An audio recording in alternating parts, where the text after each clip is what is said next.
Australia में कौन से वीज़ास होते हैं, कौन सा वीज़ा आपके लिए सही है, 190 वीज़ा क्या है, 491 क्या है, रीजनल में पीआर कैसे लेनी है, स्पाउस के बेस पर पीआर कैसे ले सकते हैं, टूरिस्ट वीज़ा कौन से होते हैं, तो जो एम्प्लॉयर स्पॉन्सरशिप वीज़ा होते हैं वो कैसे काम करते हैं, कौन से होते हैं, उनकी कितनी फीस होती है और कौन सा वीज़ा आपके लिए सही है, 190 सही है या 491 सही है। सत श्री अकाल की हाल चाल है, वेलकम बैक टू चैनल। तो अगर आप चैनल पर न्यू हो, यहाँ पर मैं ऑस्ट्रेलिया स्टूडेंट के रिलेटेड वीडियोस बनाता हूँ, तो अगर आपको ऐसी वीडियोस अच्छी लगती हैं तो चैनल को सब्सक्राइब कर सकते हो और मैंने ऐसी और भी कई सारी वीडियोस बनाई है, वो भी चेक कर सकते हो। तो जो हमारी आज की वीडियो होगी वो बहुत ज़्यादा इंपॉर्टेंट होगी। इस वीडियो में बात करेंगे कि what are the best visas in Australia for PR. ठीक है, सारी मतलब स्टेप बाय स्टेप का प्रोसेस होगा। तो सबसे पहले टीआर वीजास की बात करेंगे, जिसको बोलते हैं टेम्परेरी रेजिडेंट। ठीक है, उसके लिए कौन से वीजे होते हैं।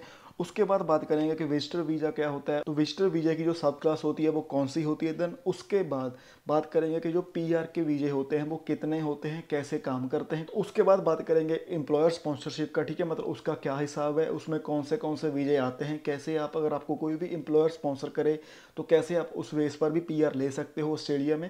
देन उसके बाद लास्ट में, जो कि बहुत ही ज़्यादा इंपॉर्टेंट पार्ट है, तो लास्ट पर बात करेंगे कि कौन सा वीज़ा आपके लिए सही है।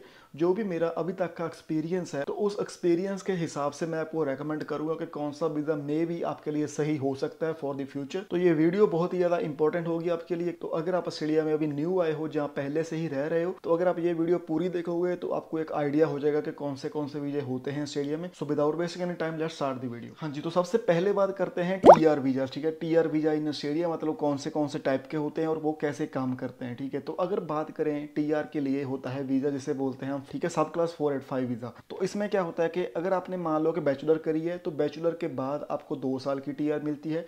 ठीक है, अगर आपने ट्रेड कोर्स करा है तो पहले क्या था कि अगर आपने ट्रेड कोर्स करा है तो आपको 1.5 साल की मिलती थी, 1.5 ईयर्स मीन्स के 18 मंथ। ठीक है, बट अभी नए रूल्स आए हैं, उस हिसाब से अगर आपने ट्रेड कोर्स करा है तो ट्रेड कोर्स के बाद भी आपको 2 साल की ही टीआर मिलती है। मतलब अगर आपने बैचलर करी है फिर भी 2 साल की, अगर ट्रेड कोर्स करा है फिर भी 2 साल की। और अगर बात करेंगे अगर आपने मास्टर्स करी है या हायर स्टडीज करी है इन ऑस्ट्रेलिया, ठीक है, तो उसके बाद आपको 3 साल की टीआर मिलती है। पहले 2 साल की ही थी, बट अभी उसको बढ़ाकर 3 साल कर दिया गया है। ये काफी अच्छी न्यूज है। ठीक है, अगर आपने एक्सपीरियंस इकट्ठा करना है तो बंदा इजीली कर सकता है। तो क्योंकि 485 वीजा में आपके पास फुल टाइम वर्क राइट्स होता है, आप लीगली फुल टाइम काम कर सकते हो। तो यहाँ पर ध्यान रखने की बात क्या है कि जो 485 वीजा होता है, जिसे हम टीआर बोलते हैं या कुछ लोग इसको वर्क परमिट भी बोलते हैं, तो ये आपको लाइफ टाइम में सिर्फ एक बार ही मिलता है। ठीक है, तो ट्राई करो, अगर आपको मिला है अभी उसको यूटिलाइज करो, उसका जो फायदा है वो उठा लो, काम करो अपनी फील्ड में, ताकि आपका जो एक्सपीरियंस है वो काउंट हो सके।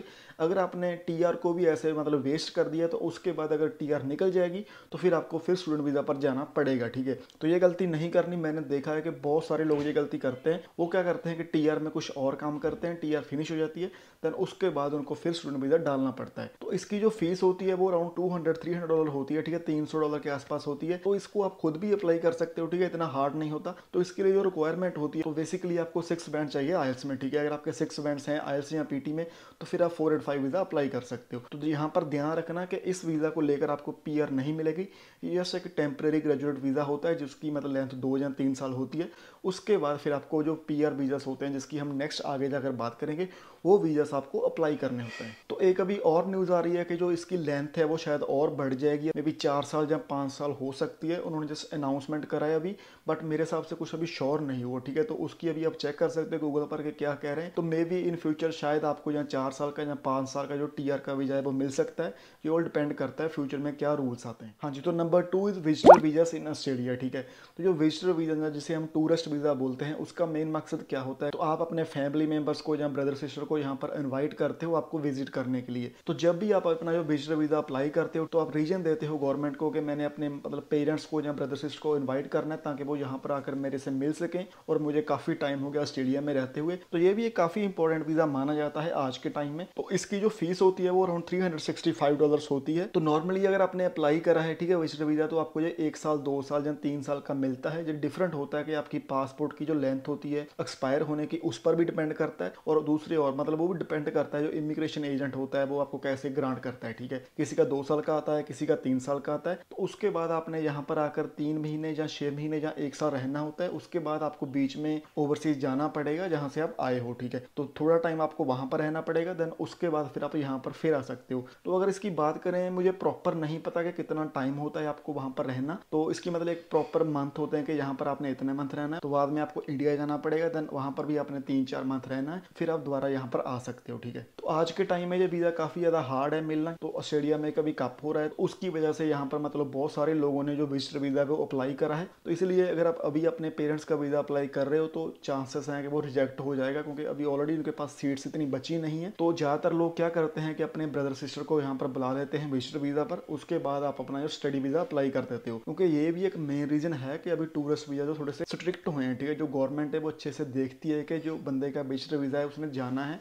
और वो वापस आएगा कि नहीं आएगा। अगर आप इनके साथ चीट करो तो वो भी आगे से चलाकी हैं, ठीक है, उनको भी पता चल जाएगा कि कौन सा बंदा क्या करने की कोशिश कर रहा है। तो ट्राई करो लीगल चलने की कोशिश करो, ठीक है। अगर आपके पेरेंट्स यहाँ पर आ रहे हैं तो उनको वापस बाद में जाना पड़ेगा। तो अगर आपने अपने ब्रदर या सिस्टर को यहाँ पर इन्वाइट करना है तो मेक श्योर आप उनको बोलो कि आइल्स कर लें, आइल्स करके यहाँ पर बैंड ले लें और बैंड लेने के बाद यहाँ पर आ सकते हैं इजिली। हाँ जी, तो number 3 is PR visas in Australia, ठीक है। तो बेसिकली जो पीआर वीजास होते हैं वो काफ़ी टाइप के होते हैं, ठीक। तो जो इस वीडियो में बात करेंगे वो बात करेंगे कि एक तो जो होता है कि आप खुद ले सकते हो, ठीक है, अपने बेस पर जो पीआर लेते हैं उसके वीजास कौन से होते हैं। देन उसके बाद बात करेंगे कि जो स्पाउस वीजास होते हैं पीआर के लिए वो कैसे होते हैं और वो कैसे काम करते हैं, ठीक है। सबसे पहले बात करते हैं जो आप मतलब खुद वीजा ले सकते हो पीआर का, उसमें सबसे पहले आता है जिसे बोलते हैं सब क्लास 190, ठीक है। तो जो 190 होता है बेसिकली ये स्टेट स्पॉन्सरशिप वीजा होता है। तो इसमें आपको करना क्या है कि जो भी स्टेट में आप रह रहे हो, ठीक है, उस स्टेट की जो ऑक्यूपेशन लिस्ट होती है उसमें आपका कोर्स होना चाहिए जो आपने स्टडी करी है। देन उसके बाद आपको जो मिनिमम पॉइंट्स होते हैं वो भी चाहिए, उसके साथ साथ आपको स्किल असेसमेंट चाहिए अपनी फील्ड की स्टडी की, ठीक है। अगर आपके पास ये तीनों चीज़ें हैं, ठीक है, तो फिर आप जो 190 वीज़ा है वो अप्लाई कर सकते हो। और यहाँ पर ध्यान रखना कि जो उनका मिनिमम पॉइंट सेट किया होता है स्टेट का वो आपने मैच करना ही है। अगर आप वो नहीं मैच करोगे तो आप उसको मतलब डाल भी नहीं सकते, ठीक है। तो पहले आपको कंडीशंस प्रॉपर मैच करनी पड़ेंगी, देन उसके बाद आप अपना जो 190 वीज़ा वो भी डाल सकते हो, ठीक है। तो इसकी जो फीस होती है बेसिकली वो $4,240 होती है, ठीक है। काफ़ी अच्छा वीज़ा है, ठीक है। फॉर एग्जांपल अगर बात करें जैसे मैं अभी न्यू साउथ वेल्स में रह रहा हूँ, ठीक है, तो मेरी जो स्टडी है वो ऑटोमोटिव की है। तो अगर मैंने अभी 190 वीज़ा अप्लाई करना है तो मैं NSW की ऑक्यूपेशन लिस्ट पर जाऊँगा जो भी रिसेंटली आई थी, ठीक है। तो वहाँ पर जाकर मैं चेक करूँगा कि जो मैंने स्टडी करी है ऑटोमोटिव मोटर मैकेनिक वो वहाँ पर है कि नहीं है। अगर वो वहाँ पर है देन मैं देखूँगा कि उसका जो पॉइंट्स हैं वो कितने चाहिए, ठीक है। जैसे अगर बात करें तो मेरी ऑक्यूपेशन में उन्होंने जो मिनिमम पॉइंट रखे हैं वो 85 हैं और उसके साथ उन्होंने रखा कि 1 ईयर का एक्सपीरियंस, ठीक है। तो अगर मेरे पास 85 पॉइंट्स होंगे देन उसके साथ साथ मेरे पास 1 साल का एक्सपीरियंस भी होगा, देन उसके साथ साथ मुझे स्किल असेसमेंट चाहिए अपनी फील्ड की। अगर मेरे पास जब तीनों चीज़ें होंगी तो मैं 190 ईजिली अप्लाई कर सकता हूँ। उसके बाद मेरी रिजेक्शन आती है, जहाँ अप्रूवमेंट आती है वो डिपेंड करता है। तो जो मिनिमम होते हैं वो 85 वो मिनिमम है, ठीक है। अगर आप उससे ज़्यादा करोगे तो वो आपके लिए अच्छा है, आपकी जो प्रोफाइल है वो स्ट्रॉन्ग बनेगी। तो इसे ट्राई करो कि अगर आपने 190 अप्लाई करना है तो अपनी जो स्टेट होती है जहाँ पर भी आप रह रहे हो तो उसकी ऑक्यूपेशन लिस्ट में चेक करो वहाँ पर अवेलेबल है कि नहीं है।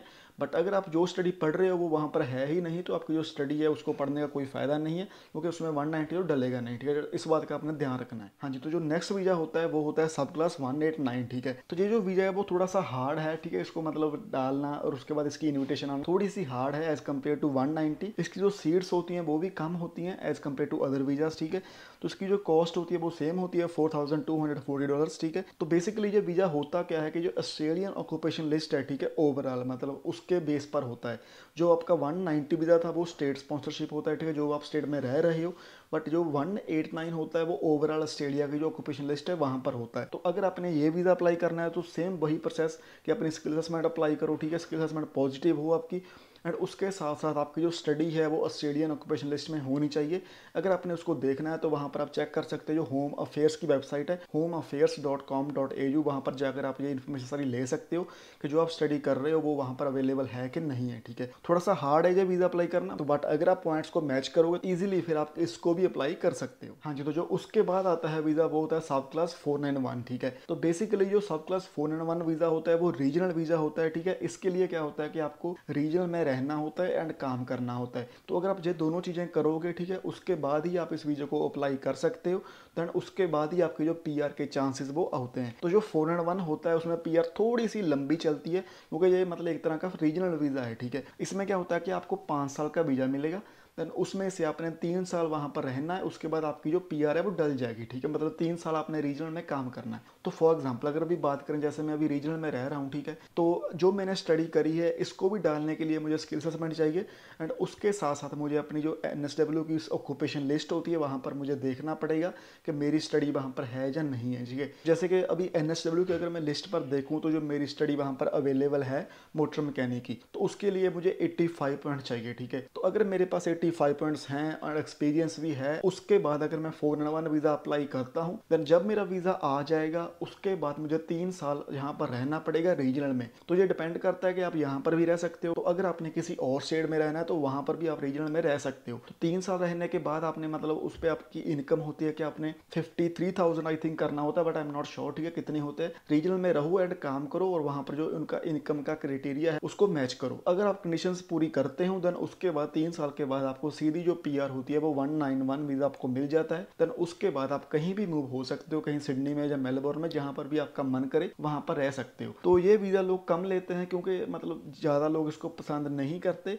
थोड़ा सा, क्योंकि इसमें PR का जो प्रोसेस है वो लंबा होता है। और दूसरी जो बड़ी बात है कि आपको रीजनल में रहना पड़ेगा। अगर आपका अच्छा काम है सिडनी या मेलबोर्न में, फिर आपको रीजनल में रहना पड़ेगा अगर आपने ये वीज़ा अप्लाई करना है। तो जो इसकी कॉस्ट होती है वो भी सेम होती है, $4,240, ठीक है। अभी बात करते हैं जो पार्टनर वीज़ा होता है, जिसे बोलते हैं सब क्लास 820 एंड 801, ठीक है। तो इस वीज़ा में क्या होता है कि आपने अगर मान लो कि आपने शादी करी है, ठीक है, आपका पार्टनर यहाँ पर है या आप इंडिया में हो या किसी और कंट्री में हो, तो वो अगर यहाँ पर PR है तो ये सब क्लास के बेस पर आप ये वीज़ा अप्लाई करके सीधे आप यहाँ पर PR आ सकते हो, ठीक है। तो डिपेंड करता है, इसके लिए थोड़ा सा हार्ड प्रोसेस है। आपकी जो शादी है वो ओरिजिनल हो, ठीक है, नकली डॉक्यूमेंट्स नहीं चलेंगे। तो अगर आपकी सारी चीज़ें ओरिजिनल होगी, ठीक है, फिर ही आपको ये वीज़ा मिलेगा। अगर आप मतलब कोई भी फेक काम करोगे तो यहाँ पर वो आपका फेल हो जाएगा, ठीक है। अगर आपने मतलब शादी करी है तो फिर ही आप इस वीज़ा के अंदर आओगे। अगर आपने नहीं करी, जहाँ आपका कोई भी पार्टनर अभी नहीं है, देन आपको इस वीज़ा के बारे में सोचने की जरूरत नहीं है, ठीक है। बट इसकी जो मतलब ज़्यादा इन्फॉर्मेशन मुझे मिली नहीं, बट अगर आप चाहो तो मतलब होम अफेयर्स की वेबसाइट पर चेक कर सकते हो, partner visa subclass 820 and 801, ठीक है। हाँ जी, number 4 on our list employer sponsorships visa, ठीक है। तो अगर आप क्वालिफाइड एंड स्किल्ड वर्कर हो, ओवरसीज में रहते हो, तो भी आप ऑस्ट्रेलिया में डायरेक्ट PR अप्लाई कर सकते हो या यहाँ पर आकर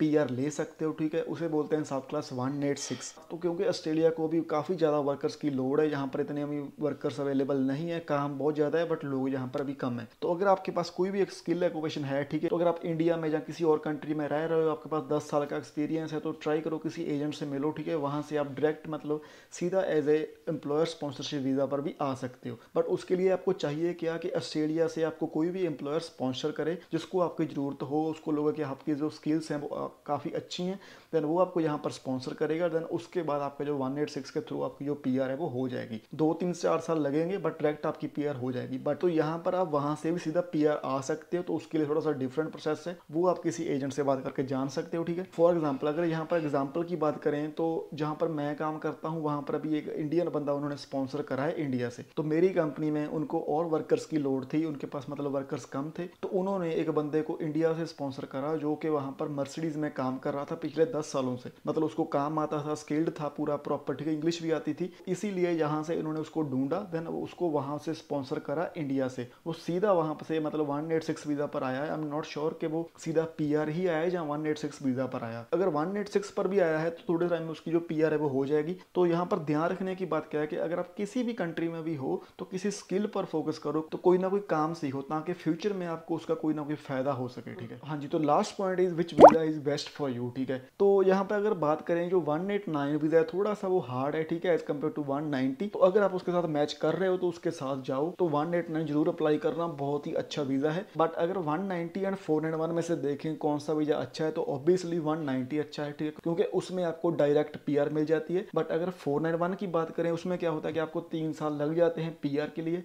एंड दूसरी बात आपको रीजनल में रहना पड़ेगा। फिर वही क्वेश्चन कि कौन सा वीज़ा अच्छा है, ठीक है। बट डिपेंड करता है कि आपकी स्किल्स क्या है, आपने क्या काम करा है, क्या स्टडी करी है। अगर आपके पास अच्छे पॉइंट्स है, ठीक है, आपको 190 मिल सकता है, तो ट्राई करो 190 ही डालो, वो ही अच्छा है, ठीक है, आपको डायरेक्ट PR मिल जाएगी, जहाँ भी चाहो वहाँ पर रह सकते हो, ठीक है। बट अगर आपको लगता है कि आपके थोड़े से पॉइंट्स कम हैं एंड आप 190 नहीं डाल सकते, तो ट्राई करो 491 डाल दो, वो भी बहुत अच्छा वीज़ा है। बेसिकली मतलब जो मेरा मानना है कि अगर आप 491 भी डाल दोगे, एटलीस्ट आपके मन में कोई स्ट्रेस नहीं रहेगा, आप स्ट्रेस फ्री हो जाओगे, ठीक है। आपको बार बार रूल्स देखने की जरूरत नहीं है, क्या लिस्ट आई है, क्या चल रहा है, ठीक है। आपको जो दिमाग दिमाग है वो स्ट्रेस से फ्री हो जाएगा, ठीक है। अपना दूसरा काम करो, जो भी अपने बिजनेस करना है वो स्टार्ट करो, काम में बिजी हो जाओ, ठीक है। फिर आपको इमिग्रेशन की टेंशन लेने की जरूरत नहीं है, क्योंकि अगर आपके पास 491 है देन उसके बाद 191 जो PR वीज़ा है वो डालना इजी है, इतना हार्ड नहीं है, हर कोई बंदा उसको कर लेता है। दो रिक्वायरमेंट्स होती है, एक तो अपने इनकम मैच करना है एंड दूसरा आपको रीजनल में रहना पड़ेगा, ठीक है। तो ट्राई करो कि जो भी आपकी कंडीशन जिससे भी आप मैच करते हो उसी वीज़ा पर जाओ। अगर आप 190 कर सकते हो तो बहुत ही अच्छा है, बट अगर नहीं कर सकते तो 491 भी बेस्ट है। हाँ जी, तो अगर बेसिकली बात करें जो ऑस्ट्रेलिया में वीज़ास हैं वो मोर देन 100 हैं, ठीक है, काफ़ी ज़्यादा वीज़ा हैं। बट जो मैंने बात करी वो मैंने 4-5 वीज़ास की बात करी जो मुझे लगा कि इंपॉर्टेंट हैं, ठीक है। तो वीडियो में ऐसे कमेंट मत करना कि आपने तो ये वीज़ा नहीं बोला, वो नहीं बोला। तो बहुत सारे वीज़ास हैं, उसकी इन्फॉर्मेशन करने के लिए आपको बहुत टाइम लग जाएगा। इसीलिए जो वीज़ास मैंने अभी बोले वो काफ़ी ज़्यादा इंपॉर्टेंट एंड पॉपुलर है, ज़्यादातर लोग यही वीज़ा अप्लाई करते हैं। तो अगर आपको वीडियो इन्फॉर्मेटिव लगी हो तो वीडियो को लाइक, शेयर एंड कमेंट जरूर करना। एंड अगर आपने अभी तक चैनल को सब्सक्राइब नहीं करा तो प्लीज़ कर लिया करो, उससे जो क्या होता है मोटिवेशन मिलती है, कंटेंट आएगा। तो इस वीडियो पर रिकॉर्ड रखते हैं कि 300 लाइक्स का, ठीक है। देखते हैं कि इस वीडियो पर 300 लाइक आते हैं कि नहीं आते। तो अगर आपने यहाँ तक वीडियो को देखा है तो प्लीज़ लाइक जरूर करना। तो ये थी हमारी आज की वीडियो, होप आपको वीडियो जो इन्फॉर्मेटिव लगी होगी। तो ऐसे ही मिलते हैं नेक्स्ट वीडियो में। Thank you so much for watching.